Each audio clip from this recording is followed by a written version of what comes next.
अस्सलाम वालेकुम प्यारे बच्चों, वेलकम टू बृहन मुंबई महानगर पालिका शिक्षण विभाग MCGM ऑनलाइन वर्चुअल क्लासरूम में आप सबका इस्तकबाल है। मैं हूं आपकी मौलमा सैयद सादिया अबरार अली। चलिए शुरू करते हैं हमारा आज का सेशन।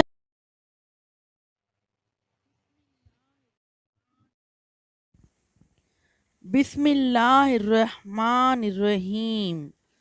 शुरू अल्लाह के पाक नाम से जो बड़ा मेहरबान निहायत रहम वाला है। प्यारे बच्चों, स्क्रीन पर आप देख सकते हैं अदालत का एक मंजर आपको दिखाई दे रहा है। जज साहब, वकील, गवाह, फरियादी इसमें आपको दिखाई दे रहे हैं। पुराने ज़माने में भी लड़ाई झगड़े होते थे, तब लोग बादशाह के पास जाया करते थे। प्यारे बच्चों, आज हम उर्दू बाल भारती छठी जमात का सबक नंबर 16 इंसाफ पढ़ेंगे। ये एक ड्रामा है। ड्रामा नस्र की एक सिन्फ है। इसके मुसन्निफ हैं खलीलुर रहमान कमर।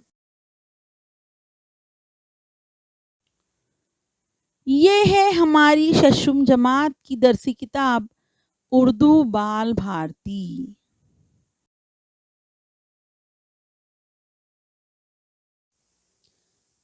हमारी दरसी किताब उर्दू बाल भारती के सफ़ा नंबर 57 से ये ड्रामा शुरू हो रहा है।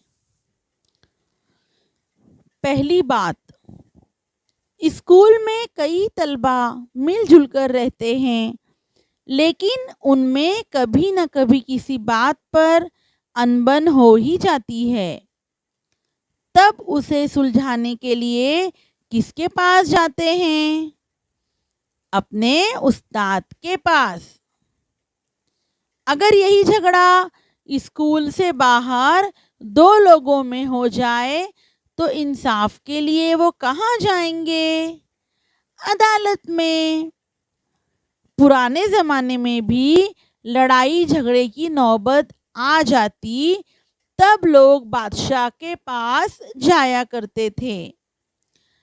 बादशाह के दरबार को एक ऐसी अदालत की हैसियत हासिल थी जहां फरियादियों की पुकार सुनी जाती थी और बादशाह इंसाफ किया करता था। इस ड्रामे में एक बादशाह के दरबार का मंजर पेश किया गया है। प्यारे बच्चों, ड्रामे के अंदर छुपी हुई कहानी को किरदारों की मदद से पेश किया जाता है। हमारे इस ड्रामे के अहम किरदार हैं बादशाह, फरियादी करीमुद्दीन, गवाह अकबर अली, वजीर आजम, मुजरिम अमीर अली और चंद दरबारी।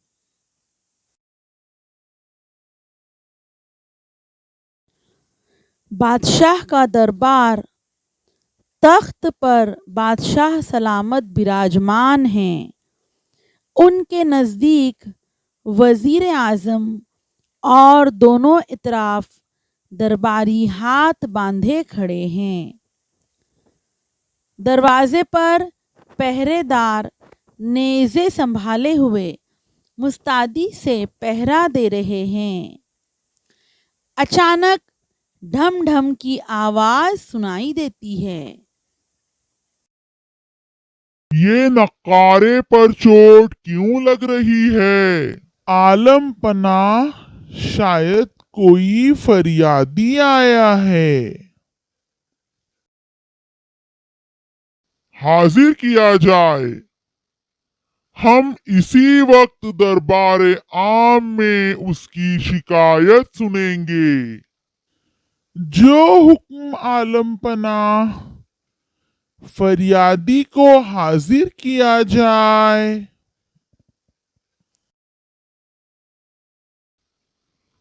फरियादी, अपनी परेशानी बयान करो।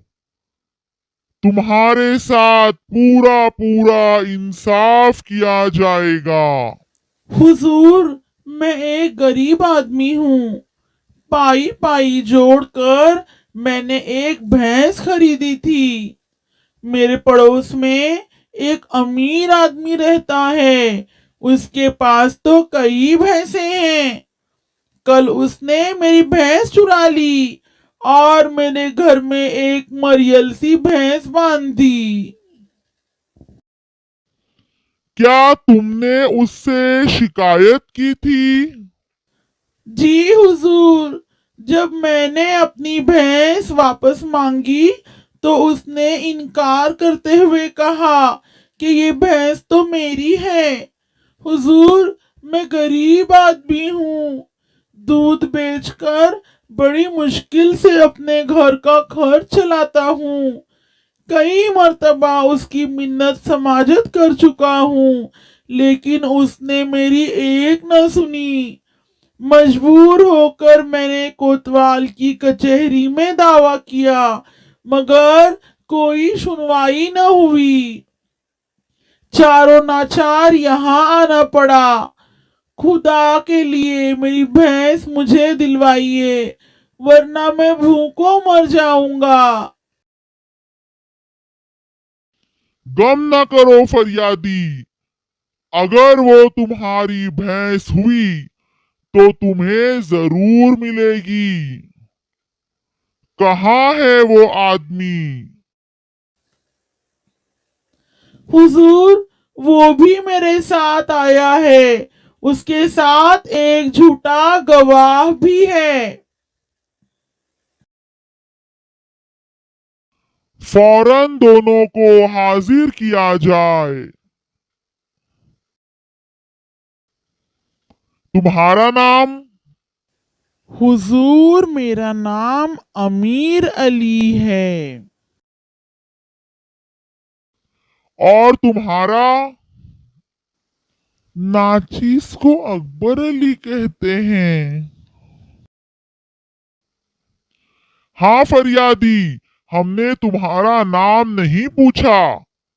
बंदे को करीमुद्दीन कहते हैं, आलीजा। हाँ तो अमीर अली, करीमुद्दीन ने अपनी भैंस की चोरी का इल्जाम तुम पर लगाया है। तुम इस बारे में क्या कहना चाहते हो?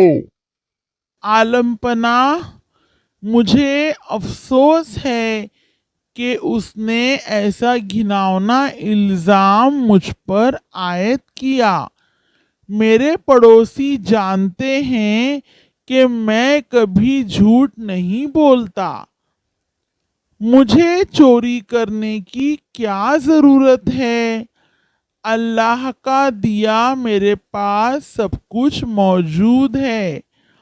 इससे तो बेहतर था कि करीमुद्दीन मुझसे वो भैंस मांग लेता। मैं कभी इनकार ना करता।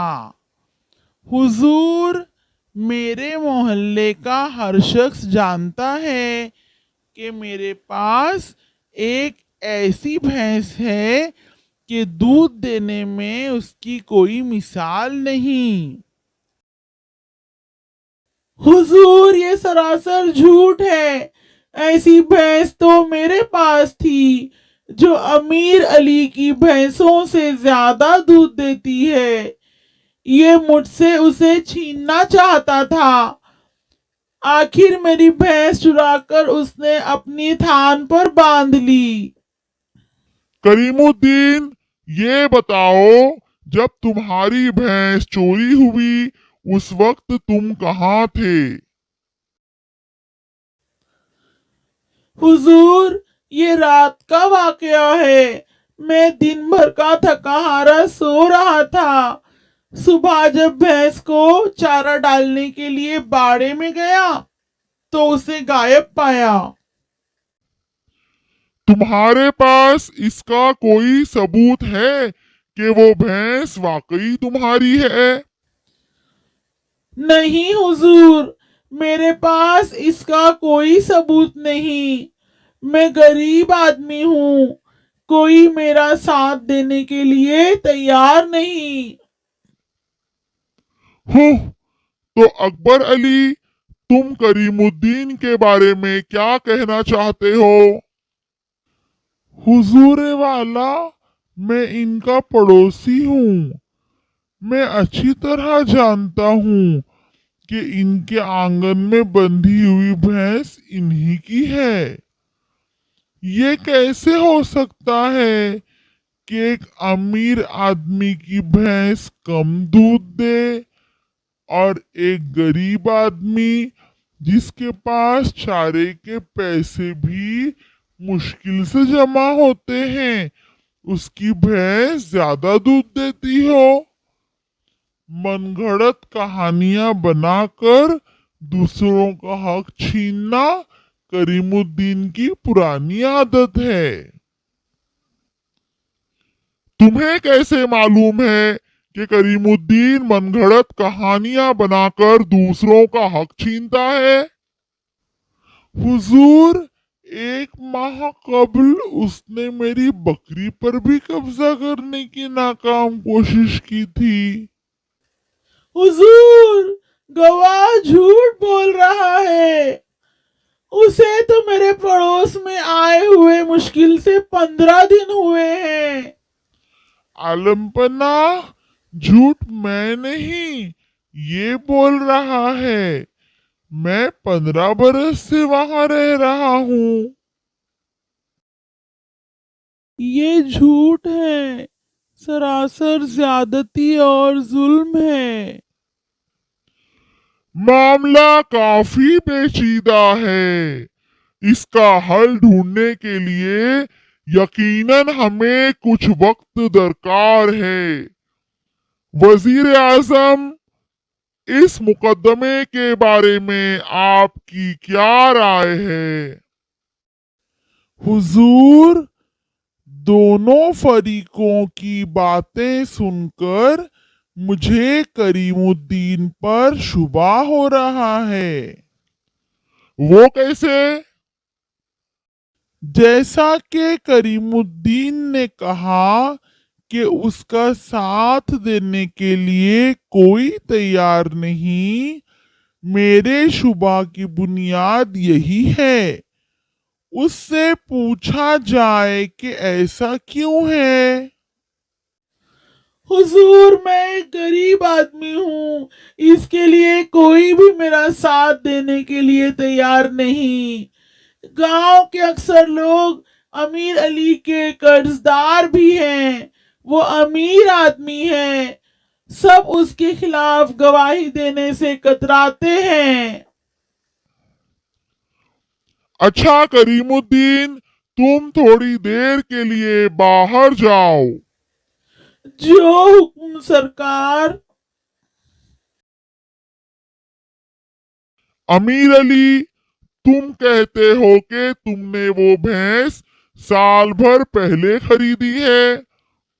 बताओ तुमने कितने में खरीदा था उसे? 10,000 रुपए में, आलमपना। तुम दोनों के यहाँ आने से पहले करीमुद्दीन ने हमें बताया है कि भैंस की एक टांग पर जख्म का निशान है।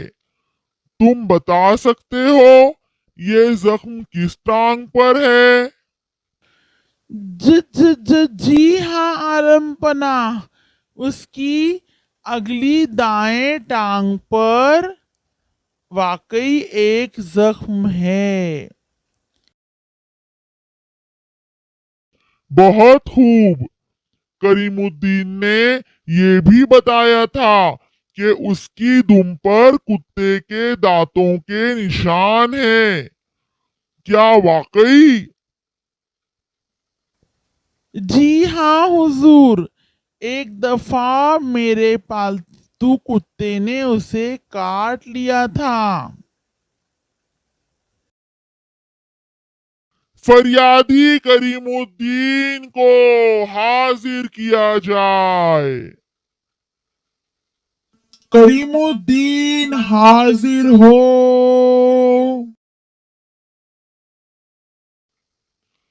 करीमुद्दीन, क्या भैंस की टांग पर कोई जख्म है?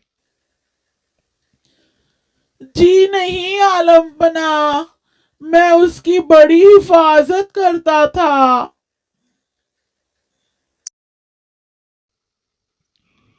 क्या उसकी दुम पर कुत्ते के दांतों के निशान भी हैं? जी नहीं हुजूर, कोई निशान नहीं है। तो आखिर हमने मुजरिम को पा लिया। अमीर अली, तुम्हारा झूठ खुल गया है। भैंस की दुम पर कुत्ते के दांतों के निशानात एक मनगढ़ंत बात थी। तुमसे सच उगलवाने के लिए हमें ये तरीका इख्तियार करना पड़ा। बड़ी शर्म की बात है कि इतने खुशहाल होने के बावजूद तुमने एक गरीब आदमी पर जुल्म किया। हमारा हुक्म है कि अमीर अली के साथ उसके झूठे गवाह को भी कैद खाने में डाल दिया जाए और करीमुद्दीन को उसकी भैंस के अलावा शाही खजाने से भी कुछ रकम दी जाए।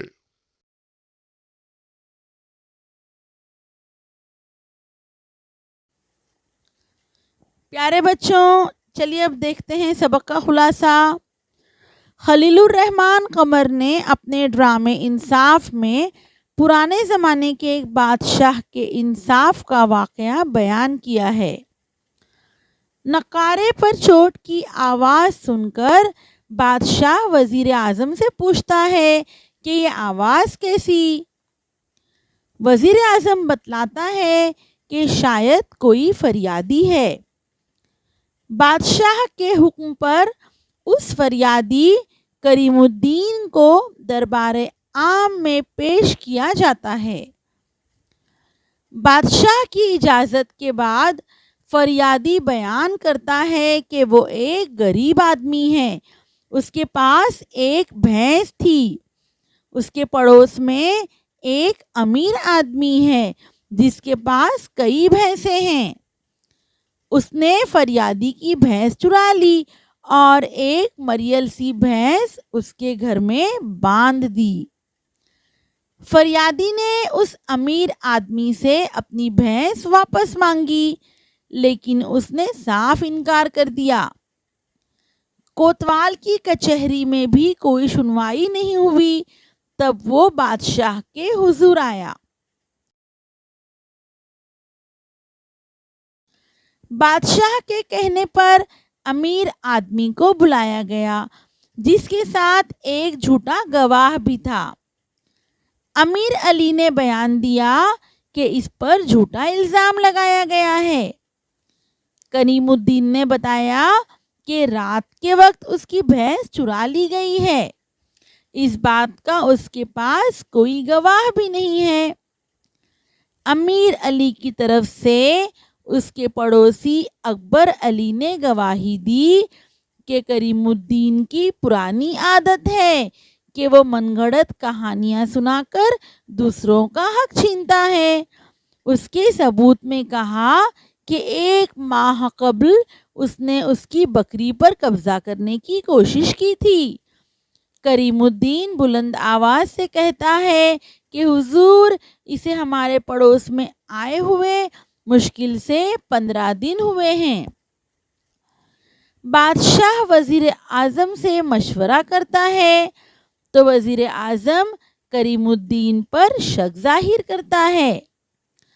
बादशाह के पूछने पर करीमुद्दीन बतलाता है कि वो गरीब है, इसलिए कोई उसकी तरफ से गवाही देने के लिए तैयार नहीं है। बादशाह करीमुद्दीन को बाहर जाने का हुक्म देता है। बादशाह अमीर अली से भैंस की कीमत पूछता है। उसके बाद बादशाह ने कहा कि करीमुद्दीन ने बतलाया है कि भैंस की एक टांग पर जख्म है। बादशाह अमीर अली से पूछता है कि जख्म किस टांग पर है। अमीर अली कहता है कि अगली दाएं टांग पर जख्म है। बादशाह दोबारा कहता है कि करीमुद्दीन ने बताया था कि भैंस की दुम पर कुत्ते के दांतों के निशान हैं। अमीर अली जवाब देता है कि वाकई उसके कुत्ते ने उसे काट लिया था। बादशाह करीमुद्दीन को वापस बुलवाता है, उससे पूछता है कि क्या भैंस की टांग पर जख्म है। करीमुद्दीन इनकार करता है। बादशाह दूसरा सवाल करता है कि क्या इसकी दुम पर कुत्ते के दांतों के निशान हैं। करीमुद्दीन जवाब देता है कि कोई निशान नहीं है। ये जवाब सुनकर बादशाह ऐलान करता है कि अमीर अली झूठा है। बादशाह करीमुद्दीन को उसकी भैंस के अलावा शाही खजाने से कुछ रकम देने और अमीर अली और उसके झूठे साथी को कैद खाने में डालने का हुक्म देता है।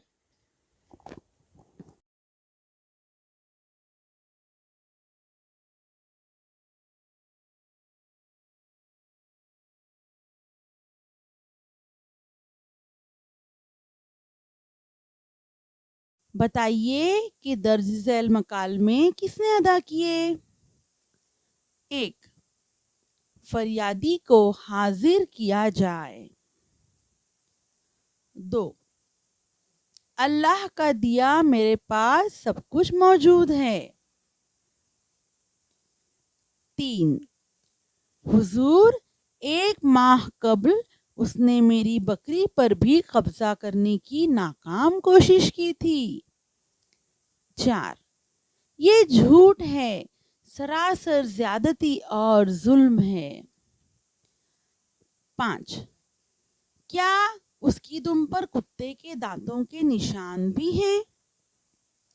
प्यारे बच्चों, आपको अपनी कॉपी में इसके जवाब तहरीर करने हैं। आपको अपनी कॉपी में घर काम पूरा करना है। मुख्तसर जवाब लिखिए। नंबर 1, अकबर अली ने कौन सी 3 झूठी बातें कही। नंबर 2, बादशाह की कौन सी 2 बातें मनगढ़ंत थीं। प्यारे बच्चों, उम्मीद है आपको आज का वीडियो पसंद आया होगा। आज के सेशन में आपने जो भी मालूमात हासिल की है, रोज़ाना ज़िंदगी में भी उसका इस्तेमाल करें। मश्की सवालात और घर काम मुकम्मल करें। हम मिलते हैं अगले सेशन में। तब तक के लिए अल्लाह हाफिज़।